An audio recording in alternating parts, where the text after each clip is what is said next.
Hello student, unique computer study channel में स्वागत है। जो अपनी आज की वीडियो रहेगी DC and PGDCA second semester में जो आपकी बुक है मल्टीमीडिया विद कॉरल ड्रा, उसका ये क्वेश्चन है टिप्पणी लिखिए टेक्स्ट रैपिंग।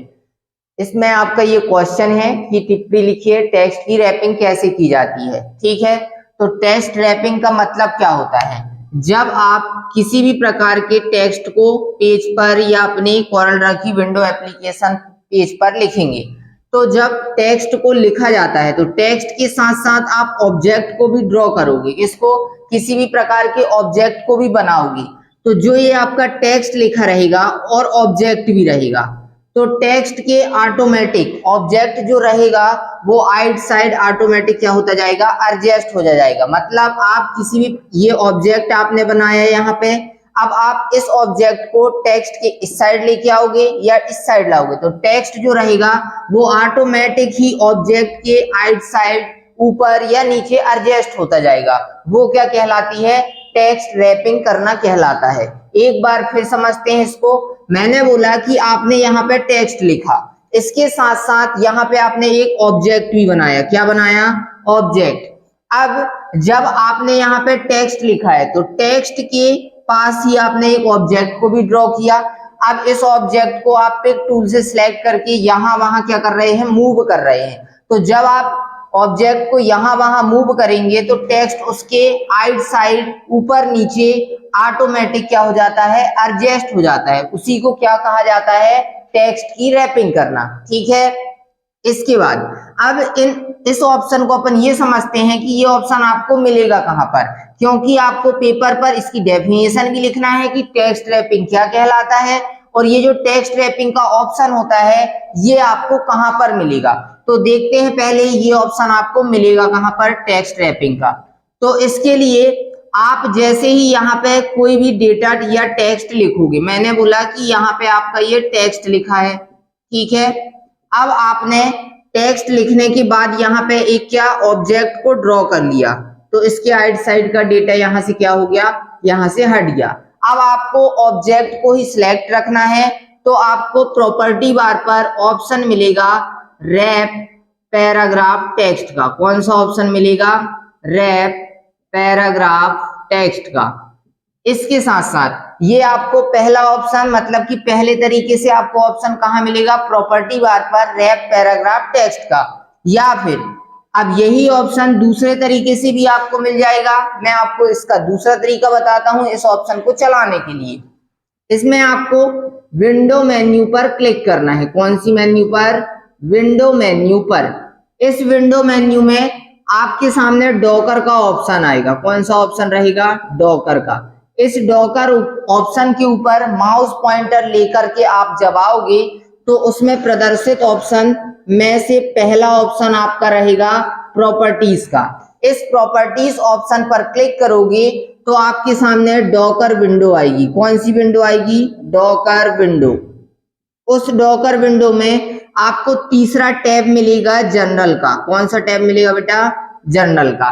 ठीक है, इस जनरल टैब पर जैसे ही आप क्लिक करोगे तो आपको वहां पे ऑप्शन मिलेगा रैप पैराग्राफ टेक्स्ट का। जैसे आपको यहाँ पे मिला था प्रॉपर्टी बार पर, वही ऑप्शन आपको यहाँ पे भी मिलेगा। यहाँ पे आपको सीधे सीधे ये ऑप्शन तब मिल जाएगा जब आप यहाँ पे टेक्स्ट लिखेंगे और उसके साथ साथ एक ऑब्जेक्ट को टेक्स्ट के पास ही ड्रॉ कर लेना है। तो जब आप ऑब्जेक्ट को सिलेक्ट रखेंगे तो आपको प्रॉपर्टी बार पर ये ऑप्शन मिलेगा। यदि आप ऑब्जेक्ट को सिलेक्ट नहीं रखते हैं तो आपको प्रॉपर्टी बार पर ये रैप पैराग्राफ टेक्स्ट का ऑप्शन नहीं मिलेगा। लेकिन आप फिर भी इस ऑप्शन को चलाना चाहते हैं तो इस ऑब्जेक्ट को सिलेक्ट करके आपको यहाँ प्रॉपर्टी बार पर ऑप्शन प्रदर्शित होगा, या फिर आप कहाँ जा सकते हैं, विंडो मेन्यू के डॉकर ऑप्शन में क्लिक, माउस पॉइंटर को लाते ही आपके सामने पहला ऑप्शन आएगा प्रॉपर्टीज का। इस ऑप्शन में क्लिक करोगे आप तो आपको कौन सा ऑप्शन मिलेगा? डॉकर विंडो आएगी राइट साइड में, उसमें जनरल, एक जनरल करके टैब आएगा, वहां पे आपको ऑप्शन कौन सा मिल जाएगा? रैप पैराग्राफ टेक्स्ट का। अब इस रैप पैराग्राफ टेक्स्ट के नीचे एक ऑप्शन रहेंगे, जो ऑप्शन अपन अब समझते हैं। इसमें नन का पहला ऑप्शन रहेगा। इसका मतलब जो रैप पैराग्राफ टेक्स्ट आप टेक्स्ट रैपिंग करना चाहते हैं, यदि नन ऑप्शन में क्लिक रहेगा तो जो टेक्स्ट लिखा है वो इस ऑब्जेक्ट के ऊपर से भी लिखा रहेगा, क्योंकि आपने अभी टेक्स्ट रैपिंग ऑप्शन को नहीं चलाया। नन का मतलब ऑप्शन आप इससे क्या होता है, यदि आपने टेक्स्ट रैपिंग चलाई है तो नन कर दोगे तो ये पहले जैसा हो जाएगा। ठीक, अब इसी में और भी ऑप्शन रहेंगे, जैसे मैंने बोला कि इसमें ऑप्शन रहेगा एक और इसके साथ कंटूर फ्लो लेफ्ट का। ठीक है, ये आपको ऑप्शन के नाम लिखना है, ऑटोमेटिक इसका आपको काम पता चल जाएगा। ठीक है, कंटूर फ्लो लेफ्ट लिखोगे, इसके बाद इसी में ऑप्शन रहेगा कंटूर फ्लो और यहां पे लिखा रहेगा राइट। इसके बाद इसी में अगला ऑप्शन रहेगा कंटूर स्ट्रेडल, यहां पे लिखा रहेगा स्ट्रेडल और इसी में लिखा रहेगा यहाँ पे टेक्स्ट। इसके बाद इसी में अगला ऑप्शन रहेगा आपका स्क्वायर फ्लो लेफ्ट। ठीक है, अभी इन ऑप्शनों को भी मैं बताता हूं कि इनसे होता क्या है। अगला इसी में रहेगा स्क्वायर फ्लो और इसी में राइट। ठीक है, अगला फिर से यहाँ पे स्क्वायर, फिर इसके बाद यहां पे लिखा रहेगा टेक्स्ट और इसी में अगला ऑप्शन रहेगा टॉप और बॉटम का। ठीक है, ये आपके ऑप्शन रहेंगे। ठीक है, अब इन ऑप्शनों में कंटूर फ्लो लेफ्ट ऑप्शन से क्या होता है ये समझते हैं। कंटूर फ्लो लेफ्ट जो ऑप्शन होता है, यदि जो आपका ऑब्जेक्ट है इस ऑब्जेक्ट के राइट और लेफ्ट, टॉप और बॉटम दोनों साइड क्या है, डेटा है। अब यहाँ पे फिर से एक शुरू से फर्स्ट समझते हैं अपन, यहाँ पे फिर से टेक्स्ट रैपिंग। ठीक है, इन ऑप्शनों को कैसे चलाया जाता है, इन ऑप्शनों का क्या यूज होता है, आपको पेपर पर कैसे लिखना है, ये मैंने आपको बता दिया है। अब इन ऑप्शनों को और समझते हैं कि इन ऑप्शनों से क्या होता है। यहाँ पे दोबारा अपन को क्या लिखे, टेक्स्ट लिखी। ठीक है, ये आपका यहाँ पे टेक्स्ट लिखा है इस प्रकार से। अब यहाँ पे आपका क्या है, एक ऑब्जेक्ट है, तो ऑब्जेक्ट जितने में आपका ये ऑब्जेक्ट है उसके आइट साइड जो डेटा है उतने बस के डेटा को क्या किया जाता है, टेक्स्ट रैपिंग की जाती है। जैसे यहाँ पे ऊपर भी डेटा लिखा है और इसके नीचे भी डेटा लिखा है यहाँ पे, लेकिन आपका ऑब्जेक्ट है जो वो इतना एरिया में बना हुआ है, तो जो टेक्स्ट रैपिंग होगी वो इतनी ही लाइनों में होगी जितनी लाइनों को ये ऑब्जेक्ट घेर के रखा है। ठीक है, अब यहाँ पे मैंने बोला ये आपका ऑब्जेक्ट है, आप इसमें क्लिक करते हैं कंटूर फ्लो लेफ्ट में, तो जो इसमें क्लिक रहेगा तो जो आपका ऑब्जेक्ट रहेगा उसके ओनली किस साइड डेटा लिखा रहेगा, ओनली ऑन लेफ्ट साइड। मतलब आप ऑब्जेक्ट को चाहे जितना भी इस साइड ले आए, इसके डेटा राइट साइड नहीं लिख जाएगा, ओनली किस साइड लिखा रहेगा, लेफ्ट में, क्योंकि आपने ऑप्शन ही कौन सा चलाया है, कंटूर फ्लो लेफ्ट का। अब कंटूर फ्लो लेफ्ट और स्क्वायर फ्लो लेफ्ट में अपन पहले अंतर समझ लेते हैं, फिर इन ऑप्शनों को समझते हैं। कंटूर फ्लो लेफ्ट ऑप्शन से और स्क्वायर फ्लो लेफ्ट ऑप्शन से क्या होता है। कंटूर फ्लो लेफ्ट ऑप्शन से जो होगा वो टेक्स्ट जो रहेगा ऑब्जेक्ट के बहुत ज्यादा, मतलब टेक्स्ट के पास में रहेगा।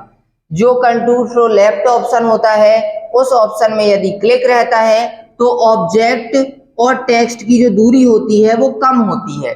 और जो स्क्वायर फ्लो लेफ्ट ऑप्शन होता है उसमें क्या होता है, जो ऑब्जेक्ट होता है और जो टेक्स्ट होता है उसकी जो दूरी होती है वो थोड़ा सा दूर होती है, किसकी अपेक्षा, कंटूर फ्लो लेफ्ट की अपेक्षा। ठीक है, इसके बाद कंटूर फ्लो राइट ऑप्शन से क्या होता है, इस ऑप्शन को यदि आप क्लिक करते हैं और इस ऑप्शन को यदि आप क्लिक करते हैं तो ये जो डेटा रहेगा ओनली ऑन राइट साइड रहेगा, किसके, ऑब्जेक्ट की, यहाँ लेफ्ट साइड में नहीं रहेगा। ठीक है, इसके बाद कंटूर स्ट्रेडल टेक्स्ट। स्ट्रेडल का मतलब होता है टेक्स्ट को क्या करना, फैलाना, मतलब कि जब आप इस ऑप्शन में क्लिक रखोगे तो जो टेक्स्ट रहेगा वो दोनों साइड लिखा रहेगा। ठीक है, आप ऑब्जेक्ट को इधर भी लाएंगे तो भी ये इस साइड भी लिखा रहेगा और इस साइड भी लिखा रहेगा, तो ये ऑप्शन का काम ये होता है। ठीक, स्क्वायर फ्लो लेफ्ट मैंने बता ही दिया, और कंटूर फ्लो लेफ्ट और स्क्वायर फ्लो लेफ्ट में क्या अंतर होता है ये भी मैंने आपको बता दिया। इसके बाद स्क्वायर फ्लो राइट में क्या होगा, थोड़ा सा दूर रहेगा, जस्ट अपोजिट किसके, कंटूर फ्लो राइट के। मतलब इस ऑप्शन से कंटूर फ्लो राइट से क्या हो रहा था, जो डेटा था वो ऑब्जेक्ट के पास में रहता था, वैसे ही स्क्वायर फ्लो राइट में क्या होगा, जो डेटा रहेगा वो ऑब्जेक्ट के थोड़ा कहाँ लिखा रहेगा, दूर से लिखा रहेगा।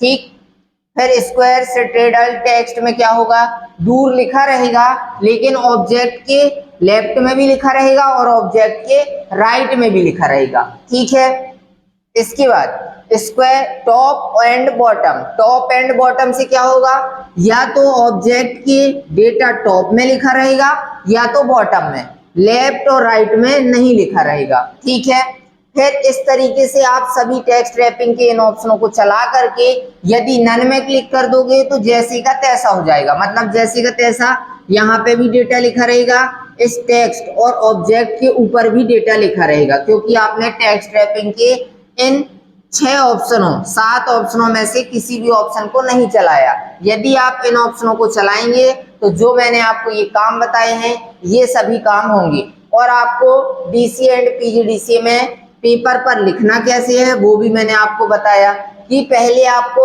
इस टेक्स्ट रैपिंग की डेफिनेशन को लिखना है, फिर डेफिनेशन को लिखने के बाद ये ऑप्शन आपको मिलता कहाँ पे है उसको भी मैंने दो तरीके से बताया कि ये 2 तरीके से आपको प्राप्त हो सकता है। पहला तरीका क्या था, जब आप टेक्स्ट को टाइप करते हैं और किसी ऑब्जेक्ट को ड्रॉ करते हैं तो उस ऑब्जेक्ट को सिलेक्ट करने के बाद आपको प्रॉपर्टी बार पर ऑप्शन मिलेगा कौन सा, रैप पैराग्राफ टेक्स्ट का। यहां से भी आप इन्हीं ऑप्शनों को चला सकते हैं। ठीक, इसके बाद यदि आपको यहाँ पे ये ऑप्शन मिल रहा है, इसके बाद दूसरा तरीका इसी ऑप्शन को चलाने के लिए तो आपको विंडो मेन्यू में क्लिक करना है, उसमें प्रदर्शित ऑप्शन डॉकर में माउस पॉइंटर ले जाओगे आप तो उसमें पहला ही ऑप्शन आपको कौन सा मिलेगा, प्रॉपर्टीज का। इस ऑप्शन में जैसे ही आप क्लिक करते हैं, इसमें प्रॉपर्टीज ऑप्शन में जैसे ही आप क्लिक करते हैं तो राइट साइड एक आपके सामने डॉकर विंडो आएगी। कौन सी विंडो, डॉकर विंडो। उस डॉकर विंडो में आपको तीसरा टैब मिलेगा कौन सा, जनरल का। इस जनरल टैब पर आप क्लिक करेंगे तो आपको ऑप्शन कौन सा मिलेगा, रैप पैराग्राफ टेक्स्ट का। इस रैप पैराग्राफ टेक्स्ट के नीचे ये सारे ऑप्शन आपको प्रदर्शित हो जाएंगे। ठीक है, तो इस प्रकार से आपको इन ऑप्शनों को चलाना है। ठीक है, तो इस वीडियो को मैं यही फिनिश करता हूँ। वीडियो आपको पसंद आए तो वीडियो को लाइक करें, शेयर करें और सब्सक्राइब करें। धन्यवाद।